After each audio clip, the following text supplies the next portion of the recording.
তাজা হাও সবাইকে আমার চ্যানেলে স্বাগতম। আমি লিলি চায়না থেকে বলছি। আজকে আমাদের টপিক হচ্ছে লেসন 6 এর গ্রামার। সো গ্রামারে কি আছে দেখেন।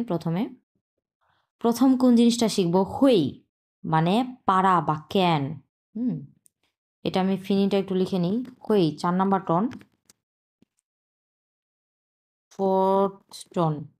ওকে, এটা আমি ফিনিটা লিখি এই কারণে যে অনেকে চিনতে পারে না, ক্যারেক্টার চিনতে পারে না, অনেকে স্টিল অনেকে ক্যারেক্টার চিনতে পারে না, যার কারণে। ওকে, দেখেন দি মডাল ভার্ব হুই।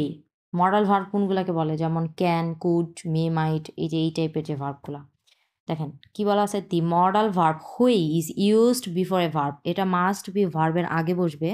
তারপরে কি বলছে? Indicating acquiring an ability through learning. কোনো কিছু শেখার মাধ্যমে যে আমরা দক্ষতাগুলো অর্জন করি, ওই সময় আমরা এই হুইটা ইউজ করব। যেমন কি এখানে ফর এক্সাম্পল আমি কি বলতে পারি? যেমন আমি যদি বলি যে আমি রান্না করতে পারি, এই রান্নাটা কিভাবে আমি করতে পারি? অবশ্যই আমি আগে এই রান্নাটা শিখেছি, তারপরে না রান্না শেখার দক্ষতা অর্জন করেছি, তাই না? এই যে শেখার মাধ্যমে যে দক্ষতা অর্জনগুলো করতে পারি, শেখার মাধ্যমে যেই জিনিসগুলো পারি, সেগুলো হচ্ছে হুই এর ব্যবহার। হুই তখন আমরা ইউজ করব। যেমন ক্যান বা আমি জিনিসটা পারি। যেমন আমি ইংলিশ বলতে পারি। আমি ইংলিশ কিভাবে বলতে পারি? অবশ্যই আমি ইংলিশ শিখেছি।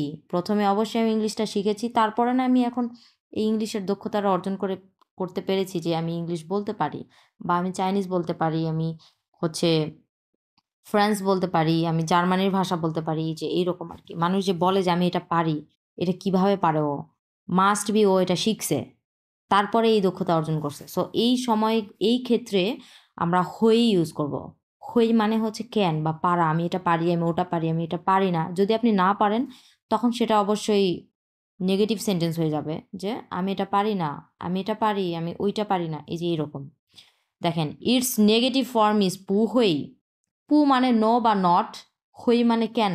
সো পু হুই মানে ক্যান নট। আগে একটা পু যুক্ত করবেন, তাহলেই ওটা হয়ে যাবে ক্যান থেকে ক্যান নট। ওকে, প্রথমে দেওয়া আছে সাবজেক্ট, তারপর পু বা হুই। পুটা দেওয়া আছে কি জন্য? আপনি যদি না পারেন নেগেটিভ সেন্টেন্স, আর হুইটা হচ্ছে পজিটিভ সেন্টেন্স। তারপরে আছে ভার্ব। ওকে, প্রথমে কি আছে? ও হুই শিয়ে হানজি।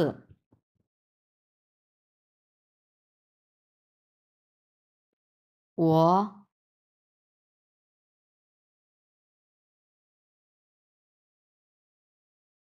এখানে লিখি আমি।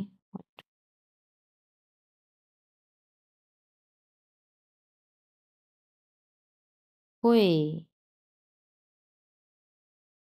শিয়ে হানজি। শিয়ে 3 নম্বর টন, শিয়ে হানজি। শিয়ে, ওকে নিচে লিখি আমি, শিয়ে হানজি। আচ্ছা, ও মানে আমি, হুই মানে পারা, মানে আমি পারি। শিয়ে হানজি, হানজি মানে কি? Chinese character. শিয়ে হানজি, আমি চাইনিজ ক্যারেক্টার লিখতে পারি।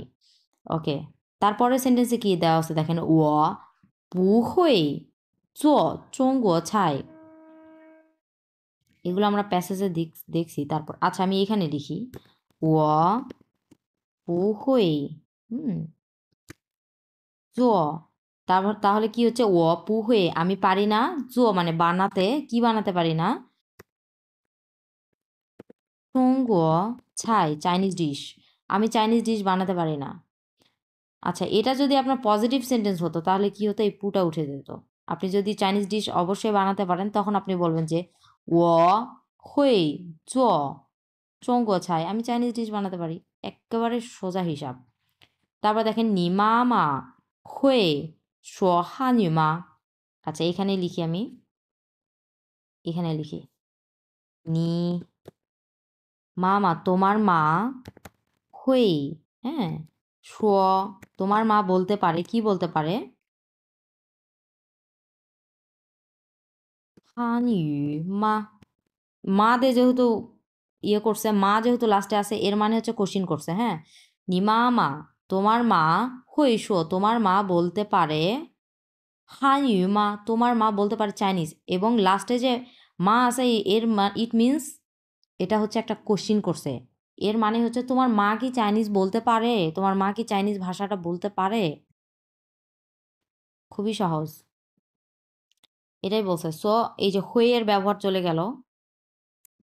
যারা রিয়েল লাইফে যারা অ্যাকচুয়ালি যারা চায়নাতে যারা থাকছে, যারা চায়নাতে পড়াশোনা করে, তারা এই ধরনের সেন্টেন্স বলতে পারবে। কারণ তাদের চাইনিজ ফ্রেন্ড থাকবে, চাইনিজ ফ্রেন্ডদের সঙ্গে কনভারসেশন হবে। এবং যারা বাংলাদেশে যারা এই যে চাইনিজ যে কোম্পানিগুলো থাকে ওগুলোতে যারা জব করে তাদেরও একটা সুযোগ থাকে। কারণ তারাও চাইনিজের ওই কোম্পানিগুলোতে অবশ্যই চাইনিজ থাকে। ওই চাইনিজদের সাথে তারাও কনভারসেশন করতে পারবে। সো এইভাবে তারা প্র্যাকটিস করতে পারবে যে আচ্ছা আমি তো আজকে নতুন একটা জিনিস শিখেছি হুই, তাহলে আমি আমার ফ্রেন্ডের সাথে চাইনিজ ফ্রেন্ডের সাথে কনভারসেশন করি বা আমার বসের সাথে কনভারসেশন করি। এইরকম আর কি। এইভাবে বলতে বলতে চাইনিজ শিখে যাবেন। আর যাদের কোনো কিছুই নেই, না আছে চাইনিজ কোম্পানিতে জব, না আপনারা চায়নাতে থাকেন, তারা নিজেরা প্র্যাকটিস করবেন। ওকে, এরপরে দেখেন sentence with an adjective predicate. Predicate বলতে ওই যে বিধেয় যে জিনিসটা, হ্যাঁ, বিশেষণ যে বিধেয়টা, ওটাকে বলা হয়। যারা বাংলা ভালো পারে তারা এই জিনিসটা ভালো বুঝবে। দেখেন এটা কি, এই জিনিসটা কি আসলে? সেন্টেন্সেস উইথ অ্যান অ্যাডজেক্টিভাল প্রেডিকেট, এই জিনিসটা কি? ইউজড ইন দি স্ট্রাকচার, এই স্ট্রাকচারটা ব্যবহার করতে হবে। দেখেন কিভাবে, প্রথমে সাবজেক্ট বসবে, তারপর অ্যাডভার্ব অফ ডিগ্রি বসবে। অ্যাডভার্ব অফ ডিগ্রি আসলে কোনগুলো? যেমন হ্যান, এই যে এখানে দেখিয়ে দিলাম হ্যান। ওকে, এরপরে বসবে অ্যাডজেক্টিভ। অ্যাডজেক্টিভ বলতে কোনো কিছু দোষ গুণ, এই যে জিনিসগুলা ভালো খারাপ, এই জিনিসগুলোকে অ্যাডজেক্টিভ বলা হয়।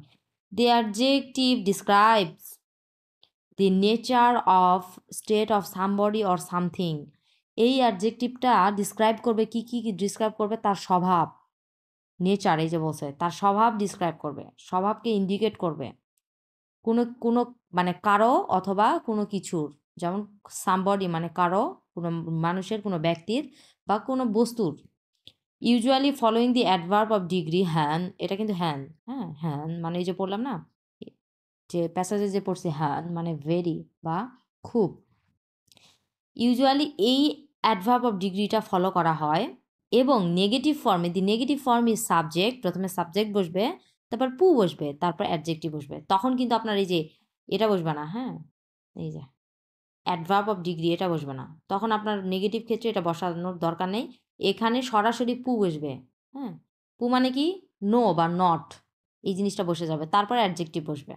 অ্যান্ড কীভাবে দেখেন, সাবজেক্ট বসছে, অ্যাডভার্ব অফ ডিগ্রি অথবা পু। পজিটিভ সেন্টেন্স হলে অ্যাডভার্ব অফ ডিগ্রি বসবে, যেমন হ্যান, এটা একটা অ্যাডভার্ব অফ ডিগ্রি। আর যদি নেগেটিভ হয় তখন এটা কোনোটাই বসবে না, সরাসরি পু বসবে, তারপর হচ্ছে অ্যাডজেক্টিভ বসবে। ওকে, প্রথমে কি হবে? এটা ও হ্যান হাও,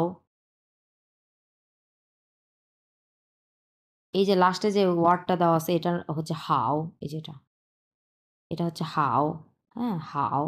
হাও মানে হচ্ছে ভালো। হুম, ও হ্যান হাও, আমি খুব ভালো। এই যে ভালোটা এটা অ্যাডজেক্টিভ না, ভালো দোষ গুণ বোঝাইছে, আমি খুব ভালো, এরকম। তারপরে কি দেওয়া আছে? ও মামা দা হানি পু হাও, দেখেন পু বসছে, তার মানে কি নেগেটিভ। নেগেটিভের ক্ষেত্রে যে হ্যান টেন এইসব কোনো কিছু বসবে না। ও মামা, আমার মা, ও মামা দা। ওকে, আমি এটা লিখে ডিসক্রাইব করি, অনেকের বুঝতে অসুবিধা হয়।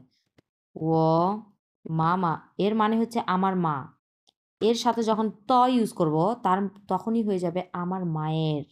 মা থেকে তখন মায়ের হয়ে যাবে, হ্যাঁ, আমার মায়ের। তারপর কি? হানি, আমার মায়ের চাইনিজ ভাষা পুহাও, আমার মায়ের চাইনিজ ভাষা ভালো না। এর মানে হচ্ছে আমার মা চাইনিজে বেশি ভালো কথা বলতে পারে না আর কি, সে চাইনিজে খুব কাঁচা, এই জিনিসটাই বোঝায়। ও মা মা তা হানি পুহাও, আমার মায়ের চাইনিজ ভালো না। তারপরটা কি আছে দেখেন, চৌঙ্গুয়ো ছাই হ্যান হাও চি, হাও চি মানে ডেলিসিয়াস, এটাও কিন্তু একটা অ্যাডজেক্টিভ, মানে খুবই মজার। এই যে খুবই, এই জিনিসটা আসছে হ্যান মানে খুব। চৌঙ্গুয়ো ছাই, চৌঙ্গুয়ো ছাই চাইনিজ ডিশ, হ্যান মানে খুব, হাও চি, হ্যাঁ হাও চি, হাও চি মানে হচ্ছে ডেলিসিয়াস, এটা একটা অ্যাডজেক্টিভ। হ্যান এটা হচ্ছে অ্যাডভার্ব অফ ডিগ্রি, মূলত এটাকে অ্যাডভার্ব বলা হয়, অ্যাডভার্ব, হ্যাঁ, অ্যাডভার্ব বলা হয় হ্যানটাকে। ওকে, তাহলে এটা কি হলো? চৌঙ্গুয়া ছাই হ্যান হাউস, চৌঙ্গুয়া ছাই মানে চাইনিজ ডিশ, খুবই ডেলিসিয়াস, খুব ডেলিসিয়াস, নট অনলি খুবই, খুব ডেলিসিয়াস। ওকে, এই গেল হচ্ছে এই গ্রামারটা। ওকে, নেক্সট কি আছে দেখেন। আচ্ছা, যারা আমার ভিডিও দেখে দেখে শেখেন, আমার ভিডিও যখন আপনারা দেখবেন অবশ্যই খাতা কলম নিয়ে বসবেন, হ্যাঁ, কারণ এই গ্রামারগুলো না, গ্রামারগুলো শুধু দেখলে হয় না, এই জিনিসগুলো অ্যাপ্লাই করতে হয়। খাতা এইভাবে নোট করে লিখে রাখবেন, কারণ এক ভিডিও বারবার তো এইভাবে দেখতে একটা মানে নিজেরই বিরক্ত লাগবে যে এক ভিডিও কয়বার দেখব। পরবর্তীতে আপনি যদি খাতা কলম নিয়ে না বসেন, খাতায় যদি না লেখেন, শুধুমাত্র যদি ভিডিওটাই দেখেন, তখন কি হবে জানেন? তখন হবে কি, শুধু দেখলেন তখন খুব ভালো লাগবে, ও আচ্ছা আমি তো জেনে গেলাম এই জিনিসটা। হাইয়েস্ট আপনি হাইয়েস্ট আপনার 3 দিন মনে থাকবে, 3 দিনের পর আপনি ভুলে যাবেন এই জিনিস। তখন কি হবে, আবার এই ভিডিও দেখা লাগবে। তো তখন একটা বিরক্ত, এক ভিডিও বারবার দেখা একটা বিরক্ত লাগে।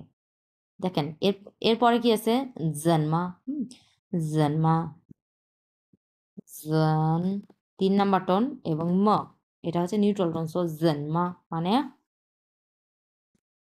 মানে কি, মানে হাউ, কিভাবে, হ্যাঁ, কিভাবে। দি ইন্টারোগেটিভ প্রোনাউন জন্মা, এটা হচ্ছে ইন্টারোগেটিভ একটা প্রোনাউন, জন্মা মানে হাউ, কিভাবে। এটার ব্যবহার দেখি আজকে। দি ইন্টারোগেটিভ প্রোনাউন জন্মা is used before a verb, এটাও কিন্তু ভার্বের আগে বসে। Used before a verb to ask about the manner of an action.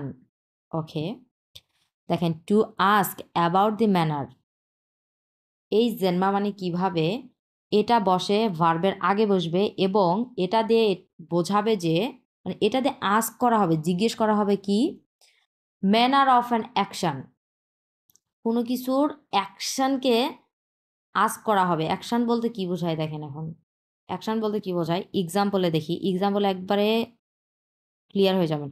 这个汉字怎么读？这个汉字怎么读？这个汉字怎么读？এর মানে হচ্ছে, হানজে মানে এই ক্যারেক্টারটা, এই চাইনিজ ক্যারেক্টারটা, জন্মা মানে কিভাবে, টু মানে টু রিড পড়া, এই চাইনিজ ক্যারেক্টারটা কিভাবে পড়ে। আমি যদি একজনকে আস্ক করি, আমার যদি একটা চাইনিজ ফ্রেন্ডকে আমি আস্ক করি, তাহলে আমি কিভাবে বলবো, কারণ আমি এই জিনিসটা জানি না, তখন আমি কিভাবে বলবো, হানজি জন্মা তু, এই ক্যারেক্টারটা বা এই চাইনিজ ক্যারেক্টারটা কিভাবে পড়ে। তখনও কি বুঝবে জানেন, তখনও বুঝবে যে আমি আসলে এটা পারি না, এই জন্য আমি জিজ্ঞেস করছি, আমি আমি এই ক্যারেক্টারটা পড়তে পারি না, এই জন্য জিজ্ঞেস করছি, এটাই বুঝবে। তখন ও ও আমাকে সুন্দর মতো বুঝাই দিবে যে ও আচ্ছা কিভাবে পড়ে। তখন ফর এক্সাম্পল হচ্ছে কোনটা, ফর এক্সাম্পল এই যেটা, এটা পারেন না, তখন ও বলে দিবে শিয়ে, এটা কিন্তু শিয়ের ক্যারেক্টার, শিয়ে, তখন এইভাবে মুখ দিয়ে উচ্চারণ করে আপনাকে শিখে দিবে তখন, এই আর কি। সো এখানে এটাই বলা আছে যে হানজি জন্মাতু, এই চাইনিজ ক্যারেক্টারটা কিভাবে পড়ে। তু মানে পড়া, এটা একটা ভার্ব না, এই যে ভার্বের আগে বসছে জন্মা, ভার্বের আগে বসছে। দেখেন আস্ক করছে, কি আস্ক করছে, এই যে ask about the manner of an action, এই অ্যাকশনটা ও আস্ক করছে যে কিভাবে পড়ে এটা, আমাকে শিখে দাও কিভাবে পড়ে এটা, আমি জানি না, আমি তোমাকে জিজ্ঞেস করছি, তুমি আমাকে এখন শেখাও, এই আচ্ছা, এটাই আর কি। তারপরে কি আছে দেখেন, 你的汉语名字怎么写? আচ্ছা, অনেক সুন্দর একটা সেন্টেন্স এখানে বলা আছে দেখেন। 你的汉语名字怎么写? আচ্ছা, 名字যারা যাদের মুখস্থ আছে তারা তো জানে 名字মানে কি। 名字মানে কি? 名字মানে হচ্ছে নেম। ওকে। নি মানে তুমি, নিতা মানে তোমার। হ্যাঁ? ত এর ব্যবহার কিন্তু আমি অনেক আগে শিখে দিছি যে ত, ত এর মানে কি, নি মানে যদি তুমি হয়, নিতা মানে তোমার, লাস্টে যে র ইউজ হবে, তুমি থেকে তোমার, তোমরা থেকে এই যে তুমি থেকে তোমার, হ্যাঁ, তারপরে হচ্ছে আমি থেকে আমার, এই যে লাস্টে যে র হয়, র ইউজ হয় বাংলাতে এই ত এর মাধ্যমে, এই যে এই ত। ওকে, নিতা হান ইউ 名字 তোমার এই যে হানইউ মানে হচ্ছে চাইনিজ, মিংস মানে নেম, তোমার চাইনিজ নেম কিভাবে, কি বলছো এখানে, জন্মা মানে কিভাবে, এরপরে একটা মাস্ট বি একটা ভার্ব ইউজ হবে, সে ভার্বটা কি, শিয়ে। খুবই ইজি, নিদা হানইউ মিংস, তোমার চাইনিজ নেম, জন্মা শিয়ে, শিয়ে মানে লেখা, জন্মা শিয়ে মানে কিভাবে লেখে, তোমার চাইনিজ নেম কিভাবে লেখে, আমি এর মানে হচ্ছে আমি আসলে জানি না, এই জন্যই আমি এই কোশ্চিনটা করতেছি যে তোমার চাইনিজ নেম কিভাবে লেখে, কিভাবে লেখে আমাকে একটু লিখে দেখাও তো, এটাই বোঝানো হয়। নিদাহা নি মিংজ জন্মা শিয়ে। খুবই সুন্দর একটা সেন্টেন্স, যারা যারা জানেন না আপনাদের চাইনিজ ফ্রেন্ডদেরকে এইভাবে জিজ্ঞেস করবেন যে নিজে নিজে শর্মা মিংস, প্রথমে তো এটা জিজ্ঞেস করবেন, খুবই ইজি। আবার যদি আপনি একটু এক্সপার্ট হন তখন আপনি জিজ্ঞেস করবেন নিজে অসা, এর মানে হচ্ছে যে তোমার নাম কি, হ্যাঁ। ওকে, তারপরে কি করবেন, এখন আপনি তো জানেন না, সে একটা চাইনিজ নেম তো অবশ্যই আপনাকে বলবে আপনার চাইনিজ ফ্রেন্ড, তখন আপনি এটা জিজ্ঞেস করবেন নিদা হা হা মিংস জানমা শিয়ে, আপনার চাইনিজ নেম কিভাবে লেখে, ও তখন কি করবে জানেন, আপনার চাইনিজ ফ্রেন্ড তখন সামনে যদি খাতা কলম থাকে তখন সে খাতা কলমে লিখে আপনাকে দেখাবে, এই আর কি। ওকে, এরপরে যেটা আছে দেখেন, জন্মা সে, একেবারে ইজি, একেবারে ইজি, এটা আমরা প্যাসেজও পড়েছি। এখানে আবার দেওয়া আছে, এখানে আবার দেওয়া আছে কারণ এটা জানানোর জন্য, এখানে একটা গ্রামার আছে, এটা দিয়ে জন্মা দিয়ে গ্রামার আছে, যার কারণে এটা আবার দিয়ে রাখছে। আর এটা দিয়ে, এটা আমরা প্যাসেজও পড়েছি, যার কারণে এটা এই যে দেখেন একটু কালারফুল, এই লাইনটা একটু কালারফুল, এর ইট মিনস এটা আমরা আগে পড়েছি, প্যাসেজের মধ্যে পড়া শেষ এটা আমাদের। জানমা শিয়ে, মানে কি, ওয়ার্ড বা ক্যারেক্টার, সো মানে এই, এই ওয়ার্ড বা ক্যারেক্টার, জন্মা মানে কিভাবে লেখে শিয়ে, হ্যাঁ, এই ওয়ার্ড কিভাবে লেখে, জন্মা দিয়েও কিন্তু আস্ক করা হয়, কোশ্চিন করা হয়, এবং আমরা আগে পড়েছি না যে মা দিয়েও কোশ্চিন করা হয়। মা দিয়ে কি টাইপের কোশ্চিন হয়, মা দিয়ে ইয়েস অর নো টাইপের কোশ্চিন হয়, যেমন তুমি কি খেয়েছো, এটার মানে এটার অ্যান্সার কি হবে, হয় যদি আপনার খেয়ে থাকেন তাহলে কি হবে, হ্যাঁ হবে, আর যদি না খেয়ে থাকেন তাহলে না হবে, এই টাইপের কোশ্চিনগুলো ইয়েস অথবা নো, অ্যান্সার হবে ইয়েস অথবা নো, এই টাইপের কোশ্চিনগুলো মা দিয়ে ইউজ হয়। তুমি কি খেয়েছো, তুমি কি কালকে গতকাল স্কুলে গিয়েছিলে, এই যে এটার যে অ্যান্সার হবে হ্যাঁ অথবা না, এই টাইপের। আর দেখেন জন্মাসে, এটা আবার আরেক টাইপের কোশ্চেন, এটা হচ্ছে কিভাবে, আমরা বলি না যে কিভাবে, কিভাবে যাব, কিভাবে লিখবো, কিভাবে হচ্ছে টিকিট কাটবো, হ্যাঁ, কিভাবে লিখবো, মানে এই এই যে এই টাইপের আর কি। ওকে, এই এই ওয়ার্ড বা ক্যারেক্টার, জেনমা মানে কিভাবে, শিয়ে মানে লেখা, এই ক্যারেক্টার কিভাবে লেখে, একেবারে সিম্পল, একেবারে সিম্পল। ওকে, এই ভিডিওটা এই পর্যন্তই থাকলো, গ্রামার শেষ লেসন 6-এর, নেক্সট ভিডিওতে লেসন 7 শুরু হবে। সো আমার সাথে সাথে যারা পড়াশোনা করছেন তারা একেবারে খাতা কলম নিয়ে এইভাবে পড়াশোনা করবেন, এবং নেক্সট ভিডিওতে লেসন 7 শুরু করবো। ওকে, দেখা হবে নেক্সট ভিডিওতে, চাইছেন।